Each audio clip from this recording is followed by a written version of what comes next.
She wasn't a soldier anymore. At least, that's what everyone thought. Just another quiet cleaner with tired eyes and a worn-out uniform.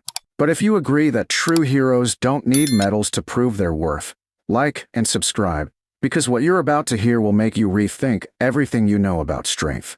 It began like any other morning in the glass and steel jungle of Hellstrom Technologies, a place where everyone walked fast, spoke louder than they needed to, and treated anyone without a badge title like they didn't exist. The young executives strutted through the lobby, coffee in one hand, arrogance in the other. Their laughter bounced off marble walls, too busy, too important to notice the woman quietly pushing her cleaning cart through the corridor. Elena Morales, 28 years old, sleeves rolled up, a faint scar tracing down her right forearm like a forgotten story. She moved with a kind of stillness that made her almost invisible, not timid, but composed. Every motion was precise, like her hands remembered discipline even when her mind tried to forget. She didn't rush her tasks, didn't fumble with the mop or lean on her broom like the others did. She wiped down each surface with a quiet rhythm, breathing evenly, eyes darting with awareness that didn't fit her role. "Morning, mop girl," one of the interns said, not looking up from his phone. Another snickered, whispering something cruel as they passed. She just gave a faint, polite nod, eyes lowered, not out of weakness, but out of habit. The kind of habit born from years of seeing what happens when pride answers disrespect. In the break room, two supervisors chatted near the coffee machine. "You ever wonder why she never talks?" "Who, Morales?" One shrugged. "Probably doesn't speak much English." "She does. I heard her tell Tom about the stockroom. No accent, though. Weird. Whatever. She's just the cleaner. Don't overthink it." They laughed, and Elena, standing just beyond the doorway, wiped the countertop like she hadn't heard a word. But she had. She always did. Tom, the night guard, was the only one who saw through her silence. A middle-aged veteran himself, with tired knees and a good heart, he'd once said to her, "You move like you're waiting for something." She had paused, eyes softening. "I already did my waiting," she said quietly. "Now I just work." No one knew much about her. Her employee record was clean but thin, a local address, no family listed, no emergency contact. She took every night's shift offered, stayed late without complaint, and disappeared before sunrise. She never joined the chatter, never checked her phone, never bragged or gossiped. To most, she was a shadow, a background detail. But shadows, sometimes, have histories deeper than light can show. Every night, when the building emptied and the hum of servers filled the halls, Elena would pause by the wide windows overlooking the city.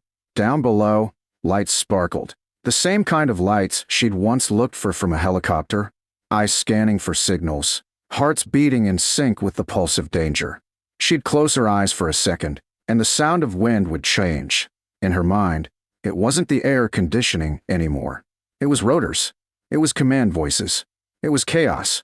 Then she'd open them again, grip the handle of her mop, and get back to work. The people upstairs, the ones with glass offices and practiced smiles, they saw her as part of the background, something to step around. During presentations, she'd quietly clean near the door, absorbing every word. She knew more about their confidential projects than most of their staff. Not because she was snooping, but because she listened. And she remembered everything. Once, during a heated argument, the CEO's assistant dropped a full tray of glass cups. The crash silenced the room, and everyone just stared. No one moved. Except Elena. She crossed the floor calmly, kneeling beside the broken pieces. "Careful," she murmured, her voice level, almost commanding. "Don't move your feet."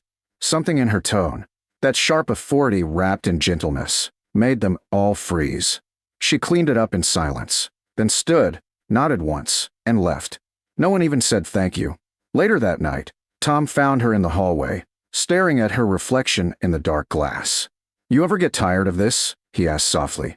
She smiled, the kind that doesn't reach the eyes. "Tired's a luxury," she said. "I've seen worse than boredom." What she didn't say, what no one there could have imagined, was that 3 years ago, she'd led Operation Silent Reef, a classified Navy SEAL mission off the Horn of Africa. She was the only woman on her team. They rescued 13 hostages under fire. But one wrong call from command cost her a friend. And she carried that weight like an invisible scar deeper than the one on her arm. When she returned home, She hung up the uniform. The medals didn't matter. The silence did.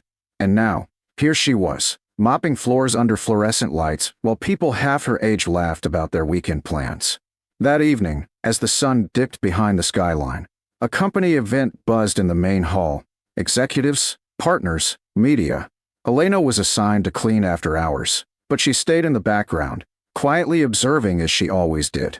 She watched the exits, the security cameras, the crowd's patterns, not because she meant to. Old instincts simply didn't fade.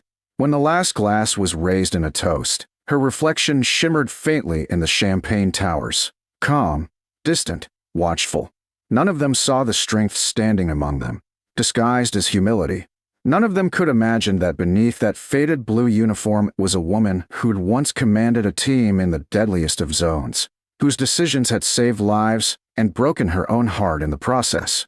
To them, she was nobody, just the cleaner. But behind those steady eyes was a storm waiting for the right reason to return. And that reason, that moment when the world would remember who she really was closer than anyone in that building could ever imagine.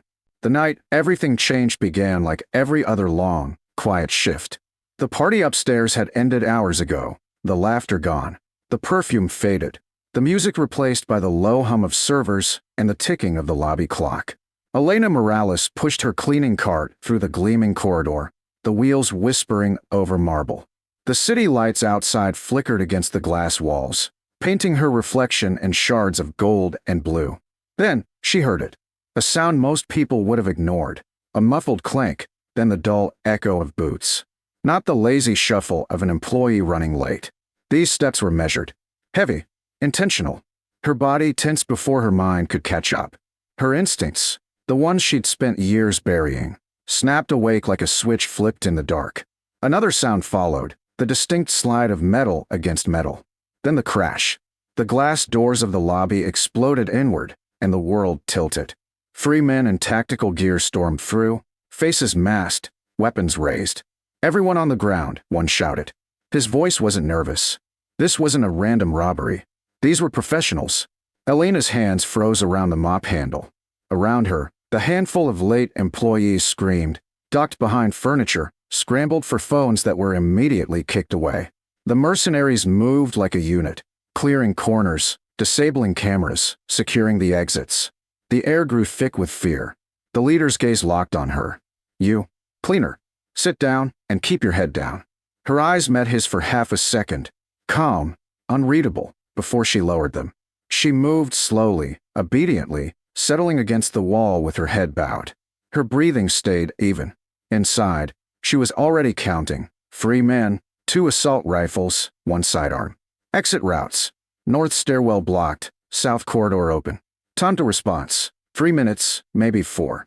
They herded everyone into the conference room. Lights flickered, phones confiscated. The leader barked orders, demanding security credentials and server access codes. The company's deputy manager fumbled with trembling hands, swearing he didn't know the passwords. The mercenary hit him with the rifle's stock, a warning more than a punishment. Elena didn't flinch. She watched, observed, memorized. Every movement, every blind spot, every weapon safety that was, foolishly, left off. The smallest mistake meant survival. The hostages huddled together. Someone whispered, "She's just a cleaner. She can't help us." But Tom, the night guard, sitting across from her, caught her eye. For the first time, he saw something in her that didn't fit the woman he'd shared coffee with during night shifts. Her focus wasn't fear. It was calculation. The leader turned, pacing near her now. Too close. He sneered. "You understand English, right? Don't make me repeat myself." Elena nodded once. Her hands rested on her knees. Her posture was relaxed, too relaxed. When his rifle drifted slightly off her line, she moved. It happened in less than 2 seconds. She grabbed the muzzle, twisted her wrist, and stepped inside his reach. A sharp elbow drove into his jaw. The rifle was wrenched free before he even hit the floor. A flash of motion. The safety clicked, the barrel turned, and she used it not to fire but to sweep another man's weapon away, sending it clattering across the tiles. Chaos erupted. Shouts, confusion, gunfire. 2 shots into the ceiling as the remaining mercenary panicked.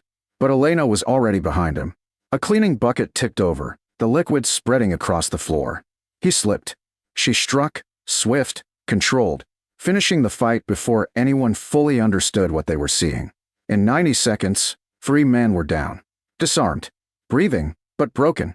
The room fell silent except for the ringing in everyone's ears. Elena stood there, chest rising evenly, one sleeve torn, a faint cut on her cheek. The same woman they'd ignored all year, standing among toppled tables and shattered glass like it was nothing. She set the rifle down gently, almost reverently, then pulled a small device from her pocket. A black, military-grade radio. She spoke into it in calm, clipped tones.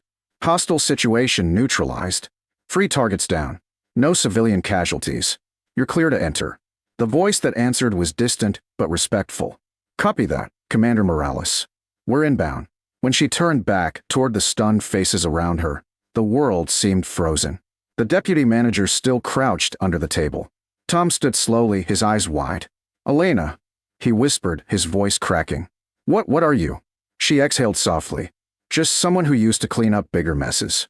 Outside, the sirens grew louder, waves of red and blue light rolling across the building's glass walls. She didn't look relieved, only tired.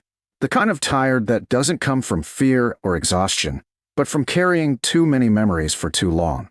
As police and tactical units swarmed the lobby minutes later, the employees watched her walk through them, calm, confident, giving instructions like she still belonged to their world.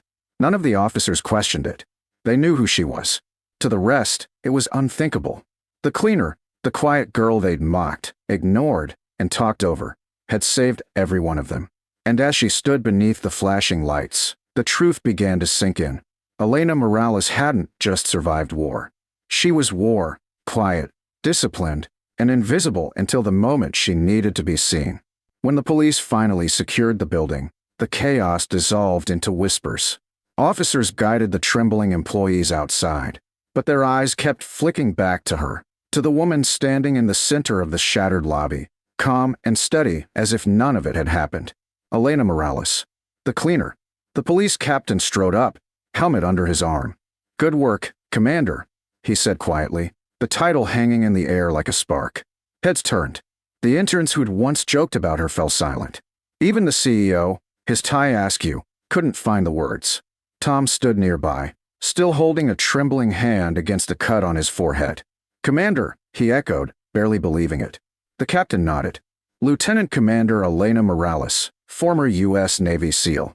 She led Operation Silent Reef, saved 15 hostages off the Somali coast. Retired at 26. The room was dead quiet. Elena didn't meet their eyes. She just crouched down, gathering her fallen cleaning supplies. The mop, the bucket, the rag she'd dropped when the first glass broke. The simple tools of a quiet life she'd built to forget the one before. I didn't mean for anyone to find out, she murmured, more to herself than anyone else. I just wanted peace. Tom stepped closer, voice low, full of awe. Peace found you anyway. Elena almost smiled. Almost. It never really does, she said, tying her hair back with calm precision. Around her, the once mighty executives shifted awkwardly, faces pale, shame creeping in behind their gratitude. The same people who'd walked past her for months now stared at her like she was something from a story, something impossible. The CEO finally spoke, voice trembling. Ms. Morales, we owe you. She shook her head gently. You don't owe me anything. Just treat people better. You never know what they've lived through. The officers cleared the last of the weapons. Paramedics checked the subdued mercenaries. The crisis was over. And yet, the weight in the room remained. Not fear, not confusion, but reverence. The kind that comes only when arrogance meets reality. Elena turned toward the exit. As she walked past, Tom called after her. Where will you go now? She paused, looking out at the rising dawn beyond the glass doors, the first light cutting through the skyline. Someplace quiet, she said. Someplace I can just be Elena. And then she was gone. Out into the morning, disappearing into the city like mist burning off in sunlight. Behind her, the building stood still. People whispered her name as if afraid to disturb the air she'd left behind. Later that day, a news report would run the headline. Unknown janitor identified as decorated Navy SEAL who foiled hostage attack.